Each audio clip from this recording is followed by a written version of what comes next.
Ասեք նոր դուք աներկայացրեցիք, որ Սահմանադրական դատարանի դատավորին տեղակալներին 46 միլիոն դրամ հավելավճարներ են, հա, տալու։ Մի քիչ կբացեք ինչի մասին է խոսքը, մանավանդ ասեցիք օրենքով սահմանվող վարձատրության միջոցների, մասնավորապես այս դեպքում հավելման մասին է, այսինքն փոփոխվելու է, կարող եմ փաստացի ասել, ոչ թե դրույքաչափը, ինչու չենք փոփոխում դրույքաչափը, միանգամից որպես պատասխան ներկայացնեմ, որովհետև գործակիցներ սահմանող օրենսդրական ակտը ամբողջությամբ փոփոխության կարիք ունի եւ դա հանրային կառավարման ոլորտի բարեփոխումների համատեքստում ենթարկվելու է հստակ փոփոխության, ներառելով այն բոլոր փոփոխությունները, որոնք մինչ այս պահը կատարվել են։ Այսինքն հավելավճարների հաշվարկման մեխանիզմները, որոնք պիլոտային փուլերով են անցնում այս պահի դրությամբ, միանշանակ իրենց տեղն են գտնելու գործակիցներ սահմանող, պետական պաշտոններ զբաղեցնող անձանց վարձատրության մասին օրենքներում։ Մինչև այդ օրենքի ընդունումը կարող ենք համարել որպես միջանկյալ։ Տիկին Գալյան, ասենք ՍԴ նախագահը մինչև հիմա ինչքան գումար է ստացել, ինչքան հավելավճարով եւ դրանից հետո ինչ է լինելու։ Հարցում անել, հարցմանի պատասխան։ Իսկ հիմա յուրաքանչյուրի աշխատավարձը ինչքան է ավելանալու, այդպես կարող եք ասել։ Այդպես էլ չեմ կարող ասել, որովհետև տարբեր դատավորներ տարբեր ստաժ ունեն, այսինքն մեկը մի քանի տարի, 3 տարի է ենթադրենք պաշտոնավարում միջինը կրկին չեմ կարող ասել, ըստ տարիների գուցե 2-300 հազար, գուցե 400 հազարի չափով, բայց ըստ տարիների։ Տիկին Գալյան, սահմանադրական սահմանադրության կտրոնես տանք, շոհ ջան, մեկ էլ հարցնենք, Անկախության հռչակագրի մասով ֆրակցիայի դիրքորոշումն է նաև այն ինչը որ իր դիրքորոշումն էր եւ ավելի վաղ հայտարարվել է։ Հիմա դուք էլ ասել եք, որ տեքստը պատրաստ է, հանվել է փաստորեն, հա, հռչակագիրը։ Խորհրդում դեռ չենք քննարկել եւ ուրեմն պատասխանել ուղիղ ձեր հարցին չեմ կարող։ Մենք ունենք մեր մոտեցումները, որոնք առաջարկենք խորհրդին, քննարկելուց հետո անպայման ձեզ էլ տեղի Բայց տեքստը պատրաստ է, տեքստում հանված է թե ոչ։ Իշխող խմբակցությանը այդ ցենք տալու քննարկել իշխող խմբակցության։ Արդեն քննարկել ենք ոչ մեկ անգամ, քննարկել ենք տարբեր դրույթներ ենք, չէ, այս պահին ներկայացված տեքստում ներածությունը չի եղել առհասարակ։ Հանել եք անկախության։ Չէ, ներածությունը չի եղել, իսկ անկախության հռչակագրին հղումը ներածության մեջ Ինչու չի եղել։ Որովհետև դեռ չենք ամբողջացրել, ունենք մի քանի տարբերը։ Իսկ ինչ է ասվել այդ մասով, որ լինելու է, չի լինելու, հենց այդպես է լինելու։ Ինչ է նշանակում ոնց է թերի ներկայացրել։ Իսկ ինչու է ապարտադիր աշխատանքային քննարկումներում ունենալ ամբողջական տարբերակ։ Կներեք էլի, ես ընդհանրապես թող տպավորություն չստեղծվի, որ խուսափում ենք ներկայացնել թե ինչ է այս պահին ամփոփված ներածության շրջանակներում։ Ուղղակի ես միշտ մի բան եմ նշում։ Սահմանադրության տեքստը նախագծի տեսքով լինելու է հրապարակային, այդ թվում հրապարակային է լինելու ներածությունը եւ հանրությունը կարողանալու է տեսնել թե ինչ է այնտեղ գրած, կորոշվի։ Հիմա վարչությունում են քննարկումներ եւ խմբակցությունում են քննարկումները շարունակվում։ Սահմանադրությունը պարզ օրինագիծ չէ, դա մեր իրավական հիմքն է պետության եւ մեկ քննարկումով վստահաբար չենք կարող ամփոփել մեր մտքերը եւ մեր մտքերն ամփոփելուց հետո կորոշվի դրանք էլ են տեքստը պատրաստ է եւ ես խոստացել եի որ մարտ ամսին պատրաստ կլինի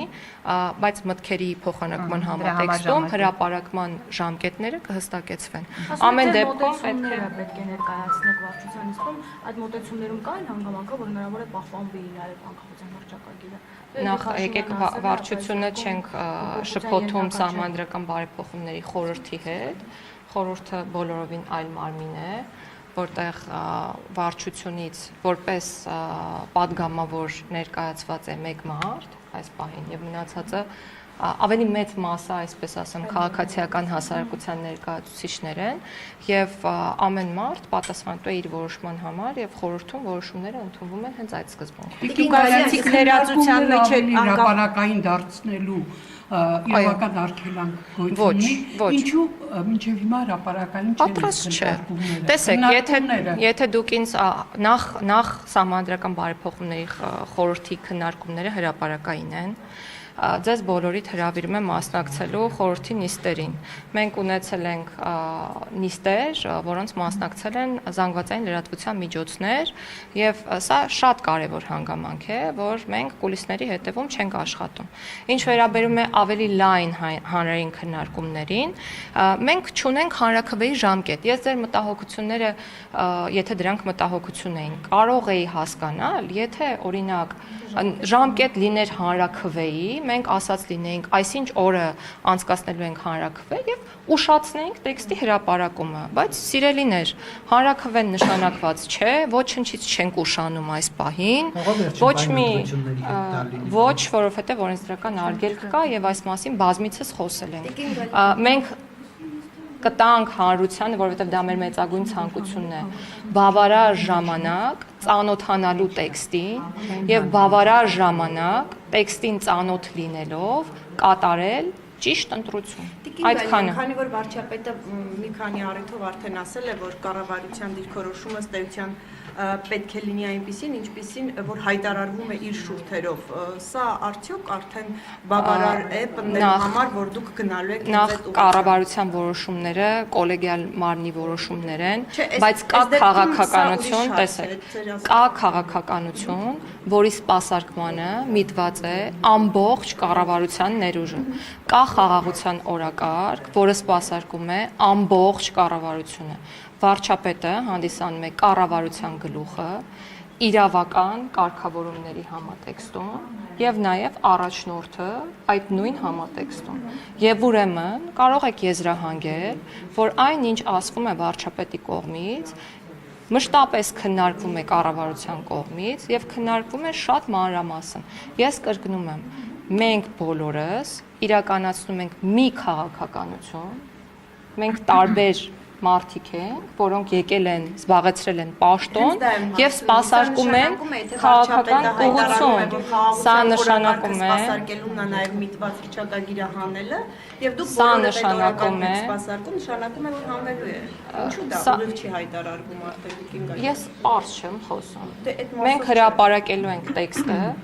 տեքստը հրապարակելիս ակնհայտ կլինի, ինչ դրույթներ են տեքստում շարունակելու մնալ եւ որոնք չեն լինելու այլևս տեքստում։ Անկախության հռչակագիրը դեռ կա։ Այս պահին դեռ կա։ Այս պահին սիրելիներ, աշխատանքային սիրելիներ, նախագիծը օրենսդրական երբ է հասանելի դառնում հանրությանը, երբ որ օրինակ տեղադրվում է e-draft հրապարակային քննարկումների կայքում, չէ՞, մինչև e-draft-ում տեղադրվելը, այդ նախագիծը բազմաթիվ քննարկումների շղթաներով է անցնում, եւ ես հասկանում եմ զգայունությունը հարցի, սահմանադրության մասին ենք խոսում, բայց այլ իրավական ակտերի մասով ամենայն հարգանքով դուք չեք իմանում, չէ՞, նախորդիվ մինչև հրապարակվելը, ինչ է քննարկվել։ Ես ձեզ ասում եմ, խնդրում եմ Սահմանադրությունը եւս իրավական ակտ է, սպասեք, բոլոր օրենքները նորմատիվային բոլորին վերաբերող են։ Բայց խնդրում եմ սպասեք, երբ որ հրապարակվի, ես ձեր բոլոր հարցերին պատասխանեմ։ Դա ձգվի միջև օրինակ, չգիտեմ, շատ կարճ ժամկետ։ Մենք ամեն ինչ անում ենք, տեսեք, մենք ամեն ինչ անում ենք ու շատ ինտենսիվ ենք աշխատում, որպեսզի հրապարակումներ լինի օր առաջ։ Միջև ընտրություններ կլինեն հրապարակումները, թե կընտրվեն։ Ես կարծում եմ, որ կհրապարակվի սահմանադրության տեքստը միջև ընտրություն։ Ներկայացնեք արդեն վարչակագրի հետ կապված ձեր դիրքորոշում, այսինքն տեքստը պետք է ունենա։ Վարչակագրի մասը հանել թե չհանել, ամեն դեպքում մի բան ասեմ, էլի խորհրդի իր կարծիքն է հայտնելու, ինչպես իր կարծիքը շատերը, դա ինչ որ ազդեցություն ունեն, ընդհանցակարգն եմ ուզում ասել։ Քաղաքական հանձնառությունը կրում է իշխող խմբակցությունը եւ կառավարությունը եւ ուրեմն պատասխանատուն որոշումների կայացման կառավարությունն է եւ ինչպես կառավարությունը որոշի, այդպես էլ կհրապարակվի։ Այսինքն խորհրդի քվեարկությամբ չի որոշվելու այդ հարցը։ Քվեարկությամբ մի շարք մասնագիտական հարցեր են որոշվում, բայց ես կրկնում եմ, որ նույնիսկ ես չեմ առաջնորդվում այն տեսլականով կամ սցենարով, որ խորհուրդը դեմ է լինելու որևէ դրույթին, բայց դա մի հարթակ է։ Ես ձեր հարցին արդեն պատասխանեցի։ Կներեք, բարձ կարող եք մի հատ ասել։ Հիմա ձեր աշխատանքային քննարկման ժամանակ ներածության մեջ դուրս է, չգիտեմ, անկախության հռչակագիրը հանված է թե ոչ։ Ես ձեզ որևէ պարտականություն չունեմ ասելու, թե ներքին մի րոպեի չէ, ձեզ այս պահին չունեմ պարտականություն ասելու, թե ներքին աշխատանքային քննարկումներում ինչ է քննարկվում, բայց ունենք պարտականություն լինելու բաց այն պահից սկսած, երբ որ տեքստը կլինի պատրաստ։ Մենք պետք է սեղանին դնենք, չէ՞, ինչ որ նյութ որը կքննարկենք։ Մարդին պատրաստ է, ամեն ինչ կանենք։ Պատկերացումներ կան ձեր քննարկումների ընթացքում։ Ինչ Հանրաքվեի ժամկետի մասին, չէ, դա էլ չենք Եվ քննարկել։ տիկին աղան հրճակագրում նաև Արցախի հետ կապված դրվագ կա, որ ըստեյության համեք, որ ադրբեջանցի Ալիևը հանգիստ լինեն, որ այս պահի իշխանությունը միավորման հարց առաջ չի տան։ Իսկ ցեղասպանության հետ կապված միջազգային հետևողականորեն պետք է լինի Հայաստանի Հանրապետությունը միջազգային ճանաչման գործընթացում։ Դա ինչպես է լրացվելու։ Մի հարց տամ, էլի, անկախության հռչակագիրը ջնջել հնարավոր է։ Սահմանադրությունից ջնջում է։ Չէ, առհասարակ անկախության հռչակագիրը ինքնին ինչ է հանդիսանում։ Իշխանությունից ինչ իմանանք, ինչ ասում։ Անկախության հռչակագիրը դուք գուցե չգիտեք, ես շատ լավ գիտեմ։ Եվ կարելի է սպասել միայն լավը։ Անկախության հռչակագիրը պատմական փաստ հավաստող, պատմական փաստ, դե եկեք զուգահեռ խոսենք։ Ոչ։ Այլ հարցեր։ Բայց հաշվի առնելով Նիկոլ Փաշինյանի նախորդ հայտարարությունները, որ իր դիրքորոշումից տարբերվող է, ըստեյության դա էլ է արտաքին քաղաքականությանը վերաբերող։ Ինքը ասում է, որ այդ հռչակագիրը սադրիչ է եւ այլն։ Հնարավոր է, այսինքն Կոնֆլիկտացին է, կոնֆլիկտացին է, այո։ Սպառնալիքներ է պարունակում։ Հնարավոր է իր դիրքորոշումից տարբերվող դիրքորոշում հայտնի իշխող ուժը։ Իսկ հնարավոր է սպասել եւ տեսնել տեքստը ինչպիսին է։ Մենք ունենք, տեսեք, մենք հետեւյալ գաղափարներով ենք առաջ շարժվում։ Անկախության հռչակագիրը ինչ է, ինքը իրականում ոչ թե անցյալին, այլ ապագային միտված փաստաթուղթ է, չնայած պատմական փաստաթուղթ է եւ իրավական վեճ կա դրա նորմատիվային լինելու հետ կապված, բայց ամեն դեպքում պարունակում է մի շարք հիմնարար սկզբունքներ, որոնք նաև դրված են սահմանադրության հիմքում։ Ու այդ սկզբունքներով առաջնորդվելով սահմանադրությունը պետք է նայի դեպի ապագա եւ շեշտադրի պետության շարունակականությունը, խաղաղ, անվտանգ պետություն ապագա սերունդներին տալու առաքելությունը։ Այսինքն այս հիմնական գաղափարներն է շեշտադրելու սահմանադրությունը եւ հետեւաբար դուք կարծում եմ, որ կունենաք, կարծում եմ չէ, վստահ եմ, որ դուք հարգելի լրատվամիջոցների հարգելի ներկայացուցիչներ եւ մեր քաղաքացիները սիրելի կունենան բավարար ժամանակ ծանոթանալու տեքստին եւ ոչ միայն ծանոթանալու, այլ նաեւ ուղղելու տեքստը մշակողներին իրենց ուզող բոլոր հարցերը, ընդ որում մի բան էլ է շատ կարևոր շեշտադրել, որ այն տեքստը, որը կհրապարակվի, ստատիկ չի լինելու, այսինքն անփոփոխելի չի լինելու։ Դա լինելու է նախագիծ եւ հետեւաբար չի բացառվում, որ դրանում կկատարվեն մի շարք փոփոխություններ այն բանից հետո, երբ ստացվեն քաղաքացիների, ոլորտի մասնագետների համապատասխան կարծիքները։ Ինչ իմաստ ունեն քննարկումները, եթե Նիկոլ Փաշինյանն ասում է, որ դա կոնֆլիկտացին է եւ այլն ու քանիցս հայտարարել է, որ չի կարող իմ դիրքորոշումից տարբեր դիրքորոշում ունենալ։ Քննարկումները եթե խոսքը հանրություն ով է որոշելու ունենալ կամ չունենալ սահմանադրություն։ Մեկը դուք եք որոշելու։ Ես ձեզ ասեմ։ Այո, մեկը դուք եք որոշելու։ Ես կարող եմ 1 ժամ տրամադրել եւ բացատրել ձեզ, թե ինչպես է գործում կառավարությունը սկզբունքային մակարդակում, բայց ցավոք սրտի այս պահին չունեմ այդ ժամանակը։ Ես մի բան ասեմ, որը շատ կարեւոր է եւ դա մշտապես եմ ասում։ Սահմանադրությունը որոշելու է ընդունել ժողովուրդը կամ չի որոշելու ընդունել ժողովուրդը։ Եվ հետեւաբար ասել ինչ իմաստ ունեն քննարկումները եւ այլն, շատ լավ, ձեզ համար գուցեև չունեն իմաստ, մեզ համար մշտապես ունեն իմաստ հանրության հետ բոլոր քննարկումները եւ մենք ամեն ինչ անելու ենք, որ յուրաքանչյուր դրույթ, որը կնախատեսվի սահմանադրությունում, մանրամասն քննարկման առարկա դարձվի հնարավորինս լայն շրջանակի մեր քաղաքացիների։ Գալյան, դուք եք կարծում, որ անկախության հռչակագիրը կոնֆլիկտածին է եւ հետեւապես դրա լինելը սահմանադրությունում նույնպես կոնֆլիկտածին է։ Ես բազմիցս այս մասով դիրքորոշում եմ հայտնել եւ ասել եմ, որ ոչ միայն սահմանադրությունը, այլ նաեւ որևէ իրավական ակտ չպետք է պարունակի մեր անկախությունը,